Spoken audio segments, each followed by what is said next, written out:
Hello, everyone. Welcome back to Last Humans in the Loop, the podcast that is less popular than our one clip of Kevin Sorbo that we put on YouTube Reels or whatever. Boom! I'm worldwide celebrity Zach Weinersmith. I'm here with two former CTOs of Reddit, Marty Wiener and Chris Slow, 50% of which is my brother.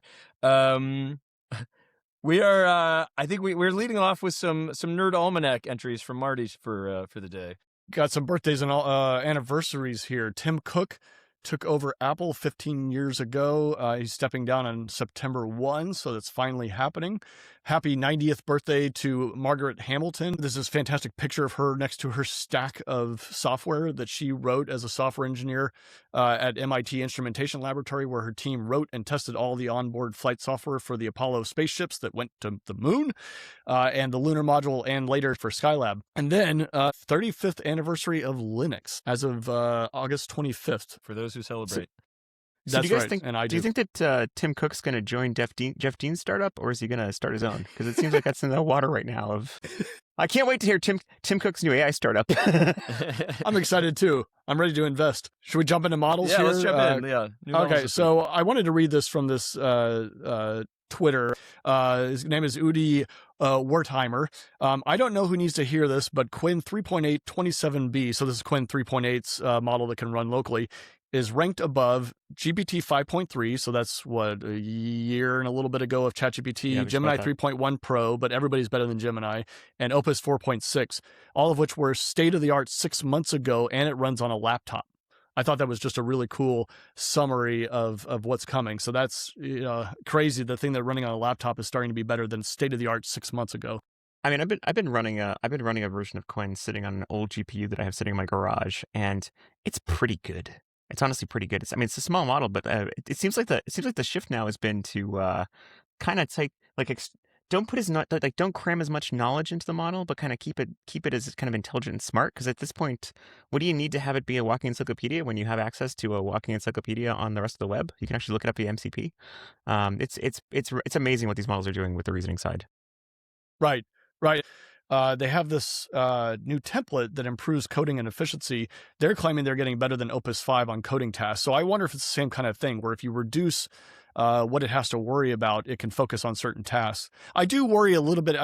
The one thing I think that makes these models really excellent is that you can have a coder who understands everything about relativity, everything about Keynesian economics, and all this stuff while they're coding, and that is phenomenal. But sometimes you just need to write a little thing that runs a motor, and you don't necessarily need to know who won the World Series in the early 1900s. It does seem like the future is like an intelligent swarm where you start with a very powerful model and it dictates to a bunch of smaller models. Like it picks exactly the right model for each task.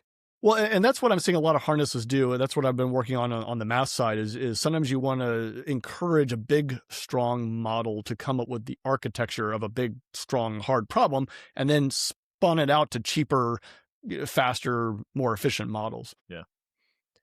And then this is big news this week. According to Stripe, we're in the Singularity now. I've been waiting on Stripe. I've been waiting to hear what Stripe finally. It's official, everybody. Had a word. January Stripe, 1st. By the way, January 1st. Stripe, by the way, has been, their IPO is on indefinite hold, so I think they needed some news. But yeah, but it's nice to be like beyond the horizon of the Singularity. I know, finally. Finally, thank you, Stripe. Thank you, Stripe. I'm waiting for Starbucks to announce the Singularity, then I'll really believe it. Which, by the way, I'll just clarify how crazy it is. They didn't just make a comment on a blog; they told their investors this on January 1st. By the way, and that was already 9 months ago. So. Hey. Okay. Moving on. NVIDIA's coding agent scores 100% on ArcAGI 3. So maybe for context, ArcAGI is this test that a few years ago was considered very hard for AI, and then AI defeated it, starting with the post chain of thought models. And now there's this supposedly very difficult to break ArcAGI 3. I don't know if you've played it, but it's kind of like little video games. Yeah, I think the key idea is, those games we play as kids where, here is a circle and here's a bigger circle and here's an even bigger circle. What's the next picture? And you have to infer what is the idea we're going for. And so ArcAGI 3 is a little more like those, like move the box to the X and turn it pink sort of games. Right. Some kind of a game where you have to, a reasoning game, a logic game. But yeah, I thought it was interesting that obviously we've been chatting a lot about benchmarking the hell out of these benchmarks, and I think it's actually not even intentional. I wonder how hard it is to not benchmark. I was talking to John Wise, my math buddy, about this problem we're running into about how do you come up with new math problems to train models with, or to test out your harness, because it's so hard to know with any other math problem if it's already in the brains of the model. So we're running into that very serious problem. I think probably we're going to run into that with ArcAGI 3 as well. But still, it's a really interesting result. I mean, back to your point that a while ago it was at 0%, and now we're at, solve problem, done, go to the next thing. I think the only criticism I've seen of this one was that it wasn't actually it wasn't a raw model. It was actually a model with a harness that NVIDIA also hasn't released, or they're planning on releasing. Mm-hmm. But that to me feels like, we're getting really to kind of some pretty fine hairs if we're worried about the harness that thing's living inside of. I mean, it's like, if the harness plus the model's intelligent, well, that's pretty cool. That's what are we arguing about now? Yeah, you're going to start. We did an AGI. And then lastly, Linus Torvalds is not only saying AI is okay, he's now using it. Yeah, he solved what he described was solving a gnarly Intel GPU driver bug, and he described AI as a tireless helper. Yes, it sounded like he still had to do a lot of work, but it was like a lot of the drudgery was handled for him. Well, yes, and I think the interesting part is, a lot of us, including myself, use AI to do greenfield work, like write, yet another website, right? And it's really good at that. But this is the internals of GPU drivers, and that code is really awful stuff, and very hard to get right. And so the fact that the AI was able to handle that and get a good fix and actually fix the bug with Linus was interesting. I also think it's interesting as him as a figurehead for tech, basically saying, yeah, AI is okay. Also, Linus has a notoriously high bar for what he considers to be appropriate to ship into Linux. Yeah. And so if he's finding he's getting quality out of models that's up to his bar, that's a pretty good indicator that it's working really well. Right. Moving on to the tech and robotics stuff. So there was a robot Olympics in China we've all been watching on Reddit. Yeah, I'll post some videos because they're quite incredible.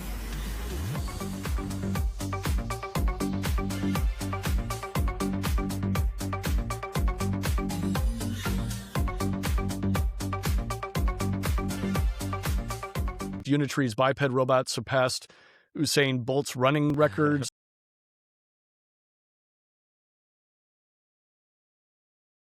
And then they had another robot that jumps higher than any human at 2 meters.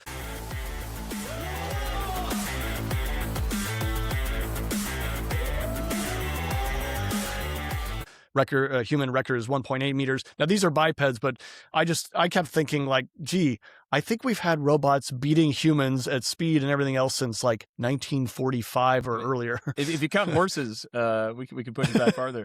Yeah. I was saying like someone needs to have. I would watch this all day if there was an Olympics for cleaning the kitchen. Like it could take like a week. I would watch every moment. No joke. Like folding laundry has been a problem Berkeley has been working on for decades. Years. Yeah. And it's been continually getting better. But yes, that would be more interesting. Having robots run is interesting. But if I had 5 robots next to each other folding laundry and we got to the problem where that's boring, because they're all so fast, we've got a robot in every household, folding your laundry and genuinely making a difference. I know that sounds kind of cartoony, but it's like going from washing by hand to having a washer and dryer. What do you think the switchover point is there? Because I think also like if you had a robot in your house and it was 10 times slower than you at the task. Yes. It's okay, right? But it doesn't need to sleep, and it's not like interrupting you doing something while it's like if it took like an hour to clean up your kitchen after a meal as opposed to doing it in like 10 minutes. Right. Yeah. Was like the iRobot or what is the little Roomba? And that, even in the beginning, before it had any intelligence, it would just do loops, like little circles. And I think that the idea was, do you care? You're going to be asleep. It could go for 4 hours, even though it would take a human 10 minutes. So I think you're right. Like the crossover point could be really slow. It just has to be safe, you know. Well, and there's also like, and work. You can imagine like an initial use for like people with 10 houses who are super rich who want to not have to pay humans. Although, you know, the cost there is going to be, you know, that part of why I'm a little skeptical of near terms house butler robots or whatever, which by the way, a butler is a chief of staff, not a cleaner. I've been complaining about this for a while. You've been informed of that? Yeah, okay. this is important. Okay. No, but like, you know, as an economist will point out, like it's really cool, but like maids are cheap. So you have to not only, you know, you have it be good, you have to beat a human, and this is a considered low skill task that's not very well paid. So it might be a while before it's actually useful. One of the things I've been thinking about, robotics has been around for a long time, and it has always been a slow grind. But I think now with AI, that's what's been needed to push it over the edge. And so I'm thinking, you know, looking at these. This robot Olympics I think it's a bit of show, but it is also interesting, and they are making improvements. But where I really want to see robotics make improvements is in something that can help daily life. I think the folding though is a good example though, because honestly, if you look at the things the robots are now really good at, they're aiming for. And by the way, it's like this feels like complaining about the wrong thing, but I'm going to do it anyway. It's like, okay, they can jump really high and they can run really fast, which of course, when Skynet comes, is going to be problematic for all of us. But we'll kind of put that to the side for now. There still aren't that many robots that can actually like deal a set of playing cards, right? Because it ends up being that hands are really hard to make. Yeah, right. So like, you know, legs, kind of the done thing. Now that said, don't get me wrong. Go back 20 years in the blooper reel from Boston Automations, where they were doing their like, or Boston Robotics, where they were doing their like, you know, the Boston Dynamics, that's it. Where they were doing like, you know, what turned into Big Dog, and it's like this kind of like originally this kind of like plodding hokey robot, and now it's like it's doing parkour, legitimately it's like a Terminator style, but it's a Terminator style where its hands are still like knobs, like they don't actually have hands on the things, because that's the hard robotics problem now, is getting all that sensor density into one place. Yeah, and the example I always give about that I find fascinating is that if you took your finger and your finger was the size of the Earth, your finger can detect the difference between a house and a car. We're that good, and I don't think that there's any sensor tech that's even close to that. So anyway, we have dancing and parkour solved, so that's at least good. And, now, on the flip side of it all, we have this article from the New York Times. This is on the absolute terrifying side. Russian AI-guided drone killed Ukrainian university student and 2 others using AI to help it navigate. Because one of the things that's been happening in the Ukraine-Russian war is, first they had drones. The Ukrainians started using drones, so the Russians added jamming.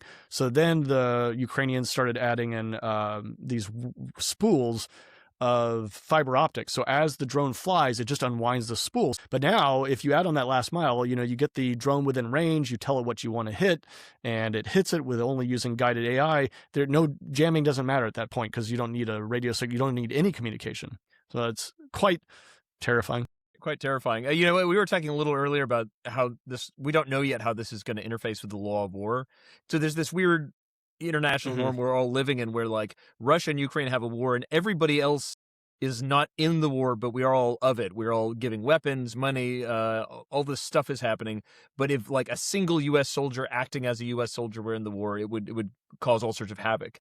But what's weird is you might get to a world where the U.S. could give like a literal army of robot soldiers that even look like, I don't know if you would actually want them shaped like humans, but just for poignancy, you could imagine an army of like human-looking robots that behave like American soldiers, but they're technically not Americans.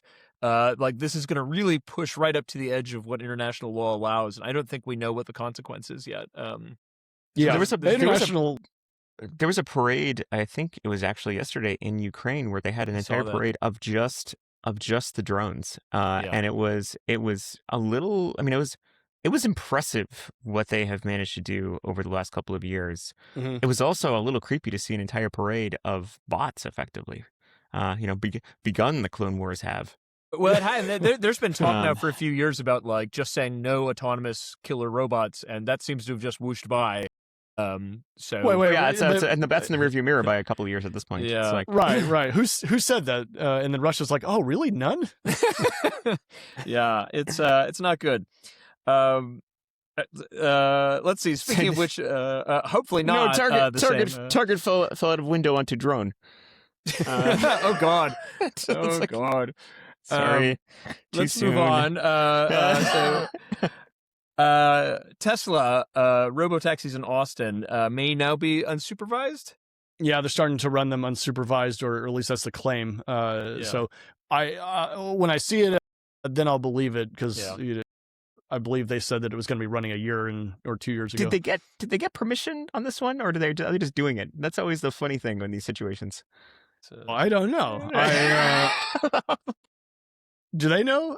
I don't know. Oh my God. I would assume they have permission, but you never know with this stuff. But no, it's interesting. I mean, I've been a little bit of a naysayer on Tesla's rollout, just because they refuse to do things like LiDAR, and I feel like that's just kneecapping themselves for no good reason.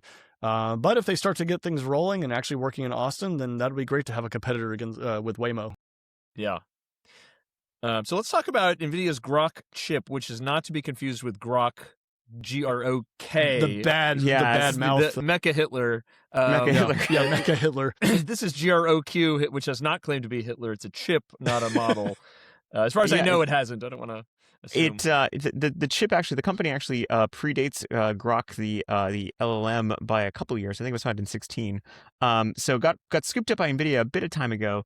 Their main pitch from the Groq chip has been that they have they're building these LPUs, which they're calling language processing units, or at least the branding has been that, with the idea being that instead of being if you look at traditional GPU use for language models, they're useful because, of course, GPUs are giant, massively parallel, high memory devices, and they end up being a really, really great as a side effect for things like LLMs, which are giant parallel operations with huge memory requirements. The problem is that they're not designed for that. So there's still a lot of work that has to be done into making sure that the workflow is optimized for the hardware. This is the first time we're actually seeing chips that are optimized for doing LLM inference. And the main difference is that, well, first off, they've just got a ton of memory on chip sitting next to the processor. So there's not really a notion of cache on these. It's literally just like the RAM is on the chip. So also somewhat expensive to build as a side effect. That ends up being the most expensive RAM you can possibly buy. And the other thing that they do, though, is they're able to basically hand over all the work directly to the compiler. So there's no branching, there's no expectations, there's no assumptions built into the way it operates. It's baked into the code, which means this is actually extremely efficient. So the real question is going to be like, do these end up being the way to move from super expensive GPUs to probably also very expensive, but probably a heck of a lot faster LPUs for inference, which ends up being most of the problem. Are these also designed to work at the edge, or are they more for the big bad boys? These are designed to work at the edge. So the intent here is that, if you think about the underlying problem with LLMs, inference ends up being where most of the compute time goes these days. Baking the model, of course, is very expensive, but it's a one-shot kind of long-term operation. Here we're talking about kind of ongoing. You need to have like your local context window loaded into RAM, and you need to have your compute nearby. And the intent here is to actually have one chip that can manage a whole bunch of parallel conversations at really breakneck speed. So some of the demos from a couple years ago, I haven't seen recent ones, but when they first were announcing them before they got bought by NVIDIA, they were able to do like 100 tokens per second at a time when they were still trickling out at 1 per second typically. And the models have moved, the technology's moved, but they're still incredibly fast compared to what you see, which means they're actually great for putting them at the edge, which also means you can start thinking of these as almost like a layered model approach, right? You have like the first quick model on the end, but a lot smaller, but can like start doing things like, routing traffic and figuring out like, do I need to go to the full-blown heavy model, or can I actually answer this here? It seems like there's been a trend of trying to match the chips to the type of like model architecture that we do now. I guess there's some risk that tomorrow someone does a breakthrough and the whole system changes and these chips aren't as useful. Well, I mean, the hard part here has been that that's definitely one big thing, is that we don't know what models will look like in 2 years. The other hard part is it's actually really slow to build new chips. I mean, we're seeing this right now. We talked about it last week with the cost of RAM and the cost of GPUs. Ultimately, that boils down to the fact that like bringing up supply and bringing up capacity to build chips is slow. in this particular case, like building entirely new architectures is just as slow, because it's like you're not just iterating on the last generation GPU. You're building a new die from scratch, which means you have to deal with now all of the debugging that goes into, is this going to work? Where are the quirks? And of course, if you're shipping hardware, you can't exactly ship like a point release and say like, oh yeah, we'll patch that in the next version. This would be where it'd be great to get somebody who from NVIDIA on the show, because one thing I'm curious about here is I bet these chips come together relatively fast. There's a couple of things to back that up. One is there's ridiculous amounts of money now. Like I remember hearing that OpenAI was going to build their own chip. And I've worked at companies building chips, and I was thinking, okay, that's going to be $100 million to $500 million. That's a lot of money. Is that worth the investment? But they're also raising $800 billion. Like the scale of numbers has gotten to where building your own chip is not that interesting anymore. The other side of it too is these chips, at the end of the day, models are a big, giant matrix multiplication beast with a lot of RAM. We're not talking about really, I don't know with this chip, this is where I want somebody from NVIDIA, but I don't think we're talking about substantially new architectures, new ways of thinking. I think we're talking about choosing your troops just right? I want a lot more RAM at this spot. I want a lot more compute in this area. And so I'm thinking that probably leads to a much faster chip development, more like an ASIC model where you choose your pieces and assemble them and hit go. But I'd love to learn more about that. Yeah, it does seem I also like, want to go. I want to go check Terminator 2 and zoom in real tight and see if the word NVIDIA is secretly written on those chips. On the little chip. Yeah, I was gonna see. It also seems like economically we're in a world now where, at least for a while, every chip is going to be used no matter what it is. So like that might have de-risked some of these moves people are making. But let's move on to, we want to talk about math and science. So there's a really cool paper out by Terence Tao based on a talk he gave recently called Mathematics in the Age of AI. Anybody can read this paper. It's not a mathy paper. It is oddly, to me anyway, written like a math paper. Like he's like, conjecture 4.3 about what we should do says this. But like he's basically saying like, what is the purpose of math? And he does say, one of the purposes we do talk about is making theorems and figuring out what's true. But then there's all this other stuff we do, like we train the next generation, and we're like a reservoir of knowledge to transmit truth about the universe to other people, and this sort of stuff. So he's trying to, I think of Terence Tao is kind of like one of those guys with just infinite cred. Like nobody would think he's acting like to make money or to please a corporation or be political. He's just saying what he thinks is true. And so for him, he very gently says, let us assume that the models are going to keep getting better and better. What should we do? And he lays out what maybe for people interested in this, something people might find valuable is this, what he calls a rule of thumb. And I'm just going to read it because it's the main thing to take away, which is if the authors, that is of a theorem, if the authors cannot convincingly demonstrate that they are able to give a clear expert level talk on their results, one that is correct and properly attributed, then the result should not be published. A proof that no human can properly explain should be viewed as incomplete, even if it has been formally verified. So I don't know. What do you guys think of that? I mean, or maybe we get to a world. The Stripe says we're in the singularity. Well, I'll tell you a funny thing with the coding world is we've all stepped into this world. It started with, no, you still need to understand the code, and we would, do one line at a time. Vibe coding starts, I remember Shopify had some article that their senior engineers were no longer coding around February of this year. And then now we're in a world where many of us don't even look at the code whatsoever. I still look at the shape of the thing, but I don't look at the code, and I just look at the outside of it. We've all kind of stepped into more of a manager role. So would it be, I wonder if Terence Tao would agree if we came up with if there was some proof that was phenomenal, that had say P equals NP or something, and it was extremely difficult to understand, but the right shape of it was there, and other LLMs said, yeah, that looks good. Is that valid? That's an interesting one to me. I mean, you guys are the CS people. My understanding is, say, if you prove P equals NP, then you could use an application to be sure. Yeah, right? Yeah. I guess in that case, the proof would be in the pudding, because one of the things with P equals NP is it basically says if P equals NP, there's a whole class of hard problems that are immediately super easy to solve. But yeah, I don't know. Some big result. But but I think that's important because it's like if the big result is P equals NP, then you literally you don't have to know how it works. You just have to be like, give me something I can run on the computer that couldn't be possible unless P equals NP. But if you're saying something like, I discovered some cool new shape in 13-dimensional spheres or something, that there's no application for that. All we care about is the truth. And so in that case, it does matter. I think to some degree, but a lot of math, even though that very esoteric one, is a building block for other math. So even if you don't understand the result underneath you, you can still build on top of it. But you're taking it as truth, right? And so if it turns out you're wrong, then some of your research may collapse. But there is also a phenomenon with a lot of math where you keep going forward and you're like, no, things are working. So my assumptions must be pretty decent. Maybe there's a slight problem in it, but things are working where I am. So I don't know. I feel a little wanting to contest this result a little bit by saying, yeah, at the moment, that's probably a good idea. But is there a point where the humans are just not going to be able to keep up, but the results are equally good? Yeah. I guess I treat this request, or there's no request, I treat this guideline as almost like we want math to continue to be human discernible.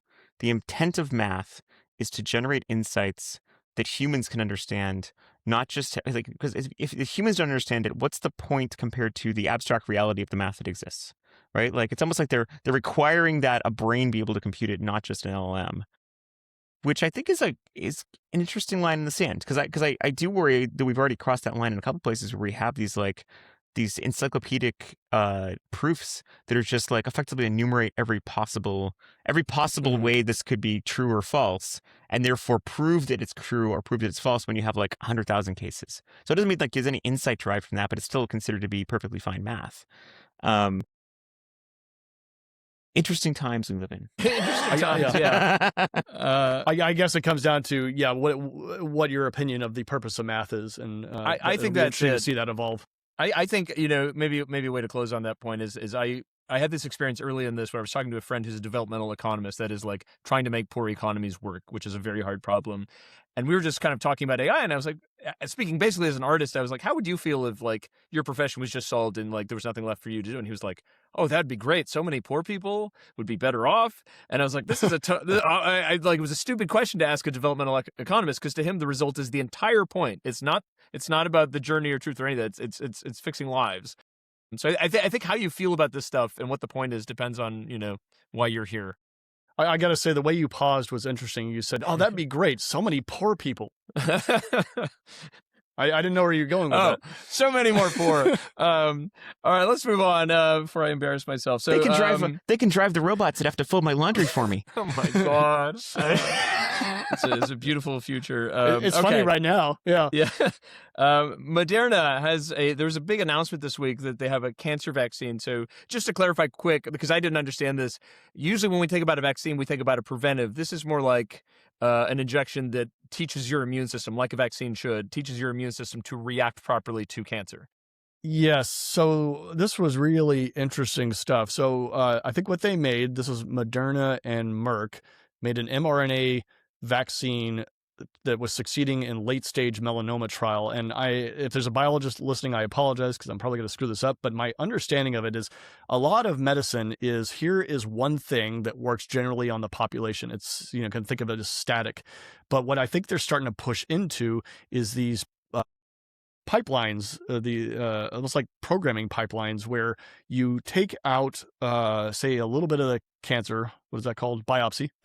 See, not biologist, not doctor. Anyway, I think what you do is you take that, you then make a custom-made vaccine for that individual that would target that exact cancer. So we're moving from static drugs to more like individually targeted drugs, which I think is easily the future of medicine, at least for the time being, that AI would allow. We see this all over the place, right? AI allows you to have a very custom experience learning math, things like that. It meets you where you are. So if AI can leverage this up to the point where we can make a drug specifically for an individual that targets exactly what they need, that maybe hits exactly the markers they need to stop their exact cancer, this could be a huge path forward, especially just even building up the entire flow for how you get this going.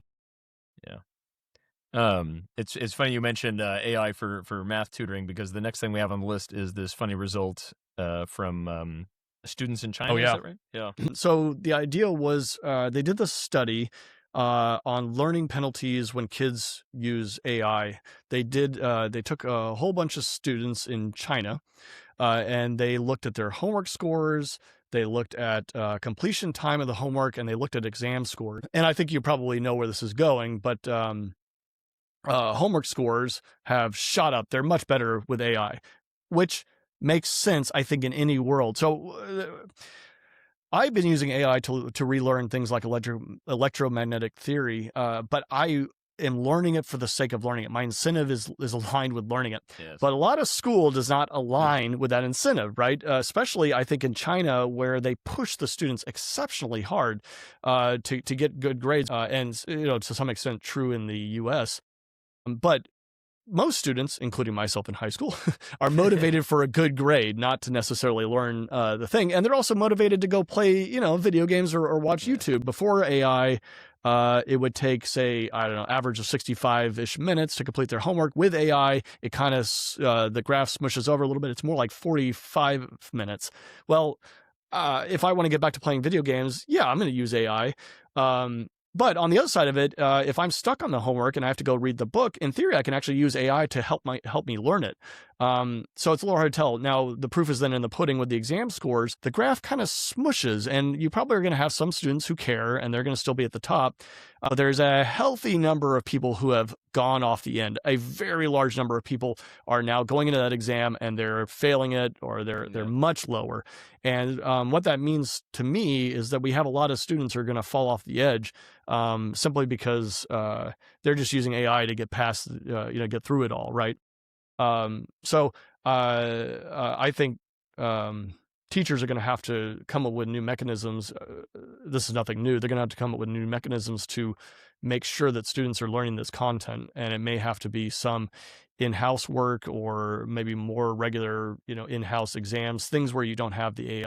Yeah, so we're already seeing the return of blue books in a lot of context. One thing that's interesting to me with this, so the bottom line story is everybody's doing better at homework and worse in exams, at least in this study. So one interpretation of that is a bunch of people are just cheating. But another interpretation would be that the quality of your learning is lower if you're using AI. So I think we're still getting data on this, but I've had this, maybe you've had this experience. You're trying to learn something, the whole time AI can just give you a succinct answer.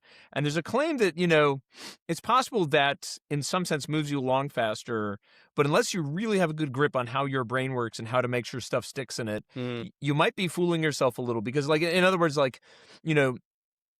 sure you have a memory of being in college and there was some impossible physics problem and you just ground on it. And that's not to say all that time was necessarily productive, but there's probably, your brain doesn't want to remember things. And so possibly the struggle itself was part of how you got good. And so to the extent you eliminate that, that might be part of the problem. I could see that. I mean, at this point, for me, relearning electromagnetic theory, I know a lot of what I don't know. And so I can I can ask just the right questions, and I can ask questions that get right to the heart of it, and I learn it really fast. But I could imagine, if I went into a field where it knows it exceptionally well, and I'm just starting from scratch, it might take some time to get at the meat of where my problem is. The hard part here is that you have to deal with the paradox of knowledge, right? Which is that you can't know if somebody knows more than you. And the side effect of that when you're talking about learning is if you have an LLM or you have any sort of teacher here, and they end up being extremely confident, but it's indiscernible whether or not they are correct or not because you yourself don't have any basis on knowing or judging if they're correct or not, it's a good way to actually do the opposite of learning, which is to learn the wrong things or learn false facts. Because so I think it.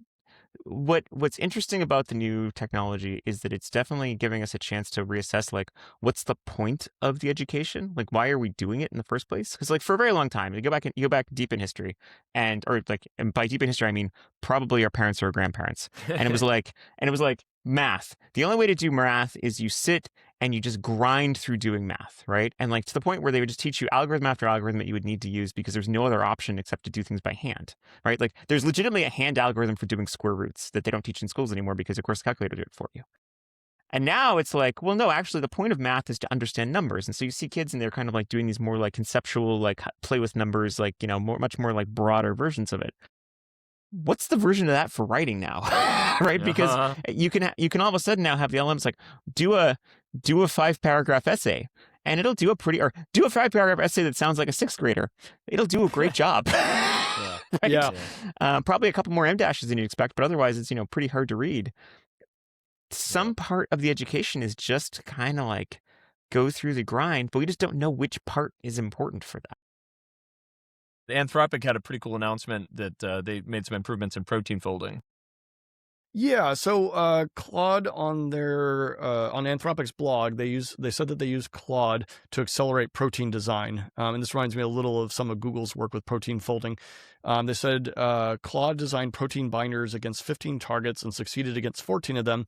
Between 22 and 35% of its individual designs bound successfully, depending on the setup, compared to 10 to 15%. In typical protein design campaigns. I assume typical protein design campaigns, we're talking about, humans plus the current state of the art in ML. So if that is the case, that is a sizable jump and improvement in being able to create new proteins. And the important thing is that they're able to make their logo out of proteins, which I think is a milestone that was $14 billion. Finally, marketing and biology together. At last. There was that complete neuron map of a housefly, and they got it to be a fly in Minecraft. This is quite terrifying and interesting. I guess the idea was that they were able to go download the entire neuron map of a housefly, which is available. And this little housefly flew around and thought it was in a real world, and even accidentally drowned itself a few times as it was exploring. Oh my God. Yeah, it's definitely in the oddly terrifying category. Actually, I think I discovered this on r/oddly terrifying. I play Minecraft, and I think it would be great if the flies I encounter could actually die.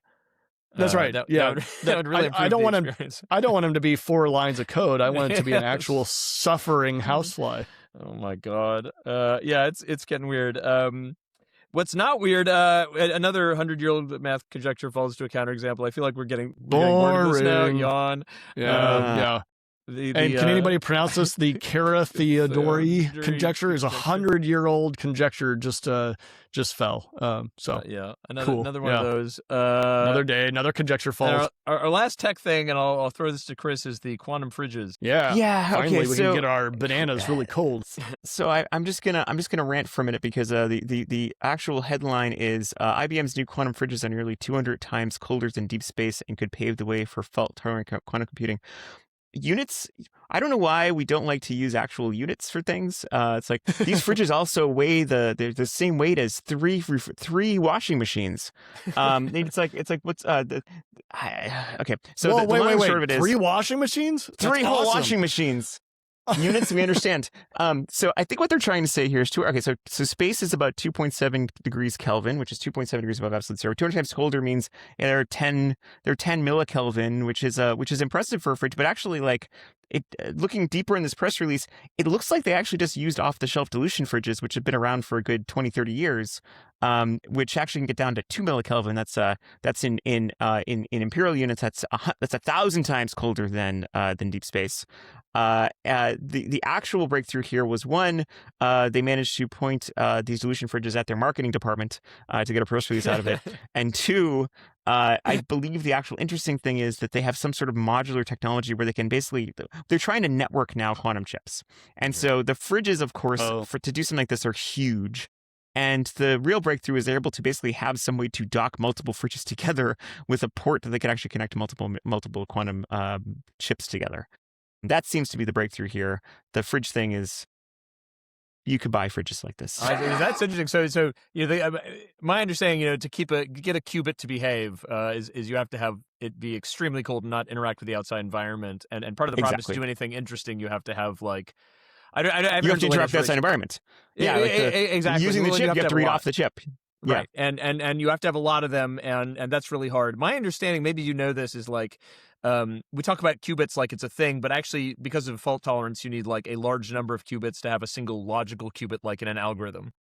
Yeah, so for the most part, no one yet has as long as quantum computing has existed as a field, at least a theoretical field, there have been attempts to figure out like how can we actually ensure that qubits live long enough to be useful. Because if the qubit only lasts for less than one compute cycle, then you're not really getting much out of it. And so there's been these algorithms called quantum error correction algorithms. Generally, the smallest you need at least like 7 qubits that are working together to get one logical qubit out of it. I don't believe yet anyone has succeeded in running a quantum error correction all the way through. If that happened, that would be a major breakthrough. Yeah. All right, let's move on to, I want to get to some of the weird econ stuff. So there was this big thing where Anthropic had a profitable quarter, which is crazy because they're just burning down money like it's a party. And actually, I was listening to an economist who said you could argue this is bad news for Anthropic because it means like they should have been spending a lot more money on getting more compute online or training more models. They should not be running a profit yet. But it is kind of a sign of the times, because like one of these big things we talk about is, are we in an AI bubble? And people have this knee-jerk desire to compare it to .com. Those companies were not turning a profit. The fact that Anthropic is already making money like this is kind of wild. So let me get to, so this was really cool, and it's going to take a minute to explain, but I think this is worth understanding. Epoch AI, which is one of the really cool groups that spends a lot of money and time and expertise making benchmarks and doing analysis, they basically want to claim that we're missing a big chunk of our GDP because we're not counting NVIDIA properly. So I'm going to walk you through very quickly why we're not counting it properly. So the basic thing to know is, I was trying to think of how to explain this, but if a like Pixie showed up and put $50,000 in your bank account, that does not actually show up in GDP because GDP is measuring transactions in the economy, right? And so if you get magic money, nothing shows up. If the fairy said, punch yourself in the face and I'll give you $50,000, then it can be measured because there was a service, right? So GDP is a way we try to account for the economy, but can only measure things that actually show up as transactions in the US or at our borders. So NVIDIA does this thing, though. So imagine you have a chip. NVIDIA is really smart. They design a new chip. They call up TSMC. They say, we'll give you $10,000 to make this chip exist. TSMC makes it exist. The chip is now in Taiwan. That chip gets sold to an assembler in Mexico for $40,000. At that point, NVIDIA, like the giant pile of gold Jensen Huang swims in every morning, gets a net of $30K, right? That does not show up in GDP. That's just magic Pixie money, because the transaction happened outside the economy when the chip went from Taiwan to Mexico. Later, when the Mexican assembler is done, they sell it to Microsoft or whoever in the US. Microsoft pays $50,000 and imports something that's worth $50,000, which nets out to zero in GDP. So the result of all that tortured pathway is that the IRS knows that NVIDIA made all this money, and stockholders know, but GDP does not actually count it. And the reason this matters is that NVIDIA is so gigantic, if you don't count that, they claim you might be missing 10% of the growth in GDP per year. Like it's, I forget their number, but if we say the GDP growth was 2%, it might have actually been something like 2.2%, which is really non-trivial, especially if you count it over a number of years. And then the last thing to say on that is they have this graph, which is a little goofy, but it's worth saying. If NVIDIA just stays on trend, within like a few years, we'll be missing like 2% of GDP growth per year, which for an average year is about all of it. So there's this huge accounting bug, which is kind of fascinating, and it sort of extends into this problem we've had since the IT revolution of like it being really hard to count all the ways in which we're maybe getting richer that don't show up as transactions. It's a general problem with GDP, and it probably, I guess it's getting worse in a more globalized economy. Yeah. I mean, this is this classic problem of like there are ways in which we are richer that are very hard to measure. So it's like I can do an amount of research on Google Scholar that would have cost $1 million 40 years ago for free, but that doesn't mean I go to the grocery store and things are cheaper. So anyway, I thought that was really interesting that we might be missing more and more of the economy as we get globalized and we deal with more intangibles. I remember historically one of the biggest criticisms of GDP is that since it's only a measurement of motion of money, that you can actually come up with like easily come up with scenarios of really terrible situations where actually like you'd have like huge GDP, which would be like a professional who goes through a divorce and who's going through cancer treatment is actually probably going to be higher as like a GDP hero because they're paying lawyers, you're paying a bunch of medical bills, and like you've now created like two separate economic units out of one. Originally it was a marriage. as opposed to, and this is, I feel like the exact opposite situation is like, here's all this money that's actually moving around, but because of accounting, it's not counted towards GDP, even though it's arguably some of the most important money motion you could see. Yeah, so there's this classic observation that feminist economists started making in the 70s, which is like, so at the time you would have said housewife, right? So it's like there's some amount of labor done by housewives that is literally never counted in GDP because it's done quote unquote for free. And if you literally took that housewife and just had her do all the labor she's doing at home, it's worth maybe 50 or 100 grand a year. It's like a median level job. And so there are these estimates that are like, well, actually we're not counting $2 trillion of labor. The only thing I would say is like, and then we should move on. But like economists talk about GDP, I think because every time someone tries to come up with a better measure, it basically tracks GDP 95%. Like we have to have some way to measure the economy. Like you can imagine a world where you could have a robot over everyone's shoulder that like counts how much stuff they've made, and then you would have a better number. But ultimately we have to have some way to dip into the stats. And this is maybe the least bad way. And it's also the one we're stuck with. All right. So there's a Stanford study that found it looks like AI is hitting entry level jobs the hardest. So, if you're an econ nerd, what you've been looking for since 2017 is for AI to show up in the top line macro stats, and it has not. It's not really obvious that it's there in productivity or GDP or whatever. But if you look at more fine grained stuff, there are possibly some signals. So maybe we can throw up these graphs. They're a little hard to read because they've got a whole bunch of different curves on them that are saying stuff. But the basic finding is this group binned different jobs into what you might call like more AI exposure. They do call it that. High AI exposure versus low AI exposure. When we look at the more exposed entry-level jobs, they're not just down, they're like non-trivially down, like close to 20% down in terms of hiring. Does that comport roughly with what you guys are seeing out in the field there? I would say in my area with my startup, we have probably slowed hiring than what we would have normally done. It's definitely a different equation than I would have used 10 years ago, and it's definitely a much fewer heads. This is also pretty endemic too of across the industry. The number of junior engineers, especially being hired, is actually at historic low, because a lot of those tasks that would have ended up being pretty easy to give to a junior engineer to do, which is kind of like grunt work, has been offloaded into LLMs. And so now you're in this kind of trap, which actually drives me a little nuts, because like the hard part is like, where are we going to get our senior engineers in 5 years if we keep down this path? You need some time in seat to get some taste. Yeah. I'm also a little unclear on if they have specified which fields we're talking about, because I would guess that plumbing has not been affected. Yeah, I need to look through their documentation, but they talk about this idea of tacit knowledge. Basically, if there are jobs where there's stuff like you're saying, like taste, or just stuff that's like diffuse, then you're less exposed to AI. Whereas you have something where like the information can be put in a book, then you're in trouble. Yeah, they're talking here a little bit about jobs like accountants and auditors and receptionists and information clerks were among those judged most susceptible to AI automation, while jobs like chief executive and registered nurse were among those using AI augmentation most often. I also believe one of the major disrupted job families right now has been paralegals. Because if you think about what the job of paralegal is, like ultimately they're about like kind of boilerplate and contract summaries and kind of like a lot of the grunt work. Do an NDA. Do an NDA, which is it gets a little hard to justify that if you can just ask an LLM to do it. Assuming the LLM is actually going to not hallucinate an entire court case. Yeah. Yeah, but the price is there. That's part of the problem. Like that paralegal better be pretty good if they're gonna beat an AI on price. Speaking of which, by the way, so Marty sent this that you can now, good news, you can connect ChatGPT to your finances. So you guys gonna do it? No. Do a stock portfolio. What was it? Do a rich. Do a rich.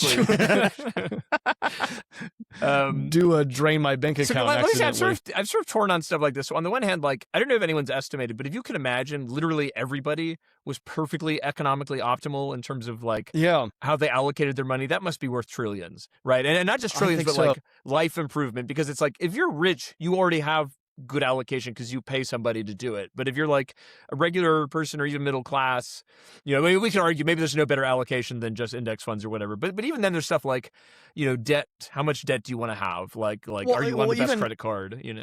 even knowing all these little things that we're not really taught in school, right? Like if you're rich, you deal with money, you work with money, you learn money. If you're middle class, it's do you know how a mortgage works? Do you know that that the S&P is probably just a fine investment for you, and don't let one of those hedge funds come and mess with you? I wonder if those would be extremely valuable just to the average person. Maybe I wouldn't connect it to my finances, but maybe it's not a bad idea. Well, Especially if they came back and said, would you like me to invest your money? I don't know. Yeah, yes, go and invest my money. I don't even know how that works. It's probably a little hard for us to talk about this too, because all of us are young professionals, and probably have dealt with mutual funds, and in Zach's case, he has that giant mattress full of dollar bills. That's right. All of us have some sort of a solution for long-term wealth. RAM under the bed. Right, but not everybody knows what brand of mattress to choose to stuff your money into. That's right. No, but I was going to say the other thing about this is that where I actually wonder if it could be really useful. So you guys know that one of the pieces of advice you're given, even if you're just in index funds, is if you're not in stable stuff like bonds or literal gold or whatever, you have nerves. If the market goes down, you don't sell. Yeah, and so that would be one area where offloading to a robot might not be the worst. Might be decision. stabilizing. Yeah. There were a lot of people during the 2008 when it dipped to about 50%. If you stepped off at that point, you would have been in financial ruins. And I think having some of that stability to say, "Hey, look, we just have the robot say, don't panic, chill out, don't panic." Yeah. or the reverse of you need to rebalance your portfolio is another one of those things, right? It's these stocks have done really well, these haven't done as well. You sell the winners every once in a while and recoup the gains. And both sides will work. Don't think it's going to go to the moon when it actually. Yeah. But let's keep rolling because we're running out of time. I want to talk about prompt kitties. So this fantastic blog post by this guy saying that he had an Amazon tablet and Amazon kept shutting it off, and he's a hacker. He goes in and he's working on it. He just wants to use it as his own little screen. And he basically spent $266 on 4 AI models to go in and get it working and find an exploit that allowed him to unlock it. And he described himself as what I think is kind of a new and interesting term. He called himself a prompt kitty. He didn't really know what all he did there, but in the end it worked, and he was able to get his tablet. Hey, it was only $300. Whereas a normal tablet costs $100. But that's not the point. That's not the point. It's cool. Leave him alone. All right, let's move on to arts and culture. So this was a really cool article out of CSAIL, the group at MIT. I read through this and I think I understand it. I'm going to try not to get into the details too hard, but essentially what they did is, so there's this thing where suppose you run a model and you can have it make images.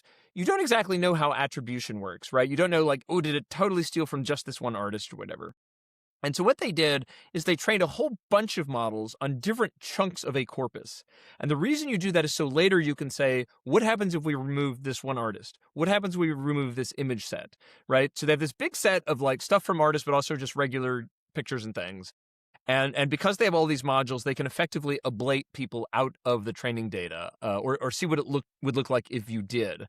And the result of that is essentially the bigger you make the model, the easier it is to remove any given artist with little to no effect on the output. So let me give an example, a narrative example.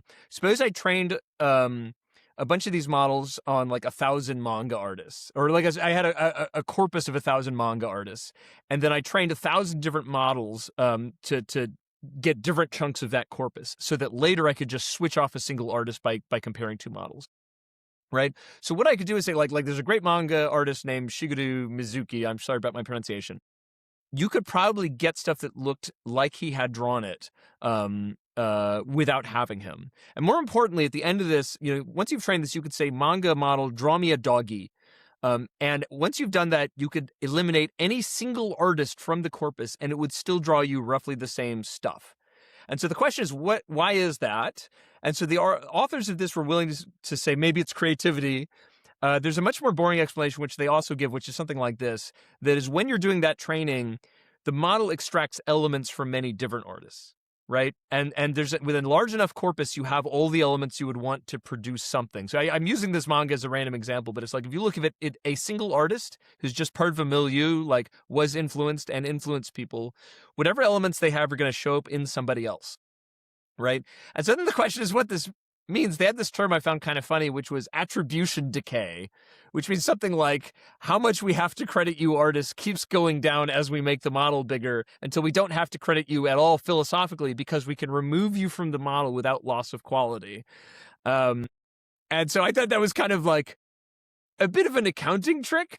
I think it is legally correct, though, which maybe is all that matters from the perspective of like a CEO or something. I don't think this will answer any of the complaints from artists about how the training is done. I thought it was mathematically interesting. I wonder if this has been litigated. There's a term transformative for if something is differentiable from another piece of work or has diverged enough. And I wonder if this is getting at kind of that kind of terminology. Like if I make something that clearly looks like Mickey Mouse, that's not transformative enough. But if I, add on several layers and eventually it doesn't really look like Mickey Mouse, it could be argued that I'm sufficiently far away. Yeah. And I don't know if that's been litigated, because if we said, hey, yeah, you've got 1/1,000,000th of artist A, can artist A claim any? Well, and so to be clear, they want to claim you can get lower than 1/1,000,000th. You make the model large enough, literally anybody can be removed and the model is just as good. And so in a sort of philosophical sense, nobody gets attribution. Right. Or everybody has a little bit. Yeah. Except, so insufficient to not be worth to be attributed. Yeah. Well, or, you could say it's sort of like the model extracted all the elements I need to duplicate your style, so I don't literally have to use you. Therefore, you do not deserve credit. Which is like seems That's to a be little different though. yeah. Well, I would say it's kind of like sort of mathematically interesting. I don't think it answers anybody's concern, but it was an interesting paper that's been making the rounds.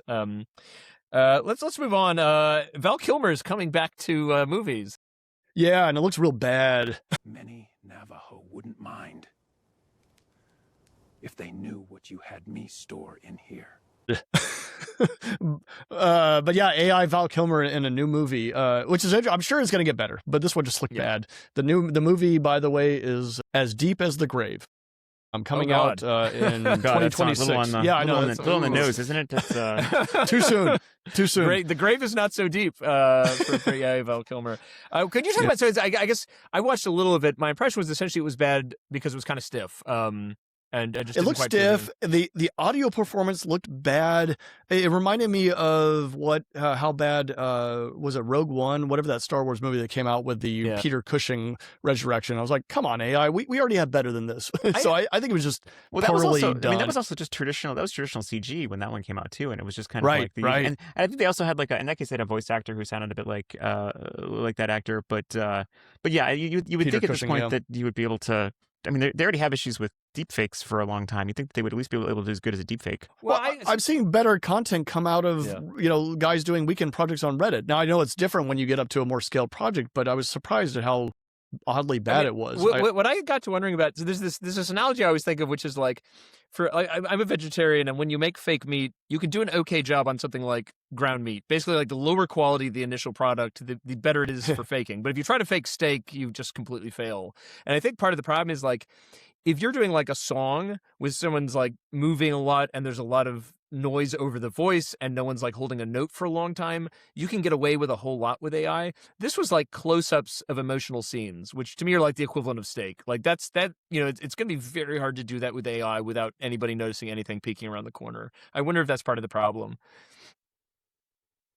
Well, let's move on. So we only have a couple more things. There was AI concept art for Spider-Man Brand New Day. And I think the main thing to observe about this is it got printed in a book and looks really quite bad. We were trying to figure out it. It looks like AI quality Dolly of 2023, and incidentally, it looks like maybe Spider-Man Brand New Day was being written and developed around 2023. So that might be just pointing to the time and space it was made. But it's a little more embarrassing that that they Yeah. didn't they didn't read the room yet. People are really upset Right. about AI. Don't put it in your your book about the movie. I mean, I was Yeah, feeling well- pretty nostalgic to looking at those pictures. I mean, it felt like the original. I know. like getting a chance to see the original Will Smith eats spaghetti meme. Just in a Really book takes in you back, physical yeah. format. It really takes you back to 2023. And it was Yeah. like melty. It was like melty cars in the background. It was just not even questionable. It was just very obviously AI stuff. Right, and the ladders are just a mush of escape route of what do they call those? The fire ladders. So we're a little Yeah. past time, and I want to get to the last stuff. So real quick, Dr. Dre came out as pro AI. Yeah. I don't know. I'm not an expert on Dr. Dre. Surely in some communities he has more pull than George Lucas, but he has a reputation, I understand, for caring a lot about money in addition to the arts. So I don't know. Well, and it's sort of the voice of a huge portion true, of yeah. music. With people like Eminem and Snoop Dogg and others coming out of him. Coming out of him. Coming out of him. That's not the right way to say it. When he butted off Eminem back in the No, 90s, it's like Zeus. They sprung fully formed like Athena from the head of Zeus. Right. That's what I meant to say. Exactly that. But he's like Linus Torvald of that community, right? God, this is so. I'm just going to keep talking. Anyway, I'm trying to say that he has a massive cultural impact. Yeah. So, So let me just. I will I- close that by the quote I wrote down. He said, I had a discussion with people a few days ago. They were against AI, and I'm like, okay, you sound like the person who would have been against the drum machine when it came out, or synthesizers, right? It's a new tool for Yeah. creativity. Some people are afraid of learning new things. So- I completely agree. We're That's a very just reasonable replaying statement. the exact same conversation. You and that Dre we are keep just, having over and over. yeah. It's We're okay. and Marty Linus and his good Torvald. buddy Dre. Who, Yeah. Okay, so now we're just going to close out with the weird and funny stuff. So I guess this is Marty. You're just going to play the video of Steve Jobs rising from the grave to interview or introduce Terminator Pro Max. Today, I am excited to introduce the Terminator Pro Max, powered by Apple Intelligence. It sees, it learns, and it helps develop any new skill for everybody. Kill everybody. No! Bad AI, bad! I have to say, Good, having good. seen this video, it is a much better performance than the latest from Val Kilmer. So I'm really impressed with Steve Jobs in this particular one. I do. It Yeah. reminds me of the '90s when it was like you see this stuff and you're like, why didn't you hire somebody's awkward like teenager because they would have done a better job? Yeah. But Yeah, because well. it's probably made in a weekend, but on Stable Diffusion, no less. Speaking of great uses of AI, well, Marty, you want to talk about the 3M lawsuit? Oh, I love these. These are so great. Apparently, an expert witness used ChatGPT to write a defense for a deadly explosion lawsuit, I guess, against 3M, and they used the phrase "show how 3M is 0% at fault." So, what is the phrase we're using? What would that be? Do a not do a our defense. fault. Do a not our fault. Do a Yeah. defense. Do a defense. But I don't know how that came out. I don't know if you have to expose all your embarrassments in the court case when they come and see why your legal briefings are so bad. In my experience, when this stuff gets exposed, it's always really obvious. Probably there's a lot of other stuff just slipping through and we don't see it. It's like the toupee effect. You only notice when it's bad. But Right. yeah. Right. And Just then embarrassing. Well, I Just think to- the worst part about this, though, honestly, is like I don't know why they would be keeping their receipts like this. It's like if you're gonna ask an LLM, if you're gonna ask an LLM to do your job for you, why don't you do it on your press like the delete button. personal account and then don't take screenshots of it? Like just pretend. Oh, I totally came up with this myself. It's like, yeah. Ask AI to clean things up. Yeah, and it comes back and it's like, actually, it is your fault. And then you're like, no, try harder. You could do it. Right. You can figure it out. Well, Well, this is all very childish. Do we have any more? I wanted to more take highbrow this news. Highbrow news. So there was some good news. So there's this big concern now that AI is going to take all the aspirational work. And we found out this plumbing week, I'm just going to read the Wired headline. These, quote, masturbation consultants were hired to pleasure themselves with AI. And the best part of this, so this is a company that I don't know exactly what they do. I don't know anything about that. I don't know anything. They hired 10 gentlemen to do this study where they had to use the device once a day. 4 of them dropped out. There was a high level of attrition. I don't possibly. My theory is they formed a union. They wanted better Well, they were benefits. being paid well, right? They're paying. No, they were getting paid $2,000 for once a day. Possibly the problem was the need to cut back like that. I can sympathize. No, but okay. So this was an actual thing that happened. Made the rounds around the internet for obvious reasons. Which AI company do we know? Was this for ChatGPT? Was this for OpenAI? Are you asking for the website? Is that? Just I'm checking. asking for a friend. Yes. What did you say the requirements were of that job, Zach? Can you go into some details? Maybe provide a URL. Are they still looking? All I'm saying, I just I can't believe there was a 40% attrition rate on this study. I guess there was some actually pretty crazy requirements for like filling out forms and stuff. So maybe it was like not worth the effort. I mean, you've had a use problem AI to with fill your out the business model form. when you've alienated your masturbation consultants. I'm not sure what your business model is. Consultant. Oh my God. All right. Well, having On now that spent, note, we spent more time on this than we did on protein folding, so maybe it's time to say thank you. Thank you for listening. If you have any questions or comments, please post them on YouTube or wherever else we post. Press the like button. Tip your waitress. Thank you. This has been Last Humans in the Loop, which will keep being made until we don't need to make it anymore.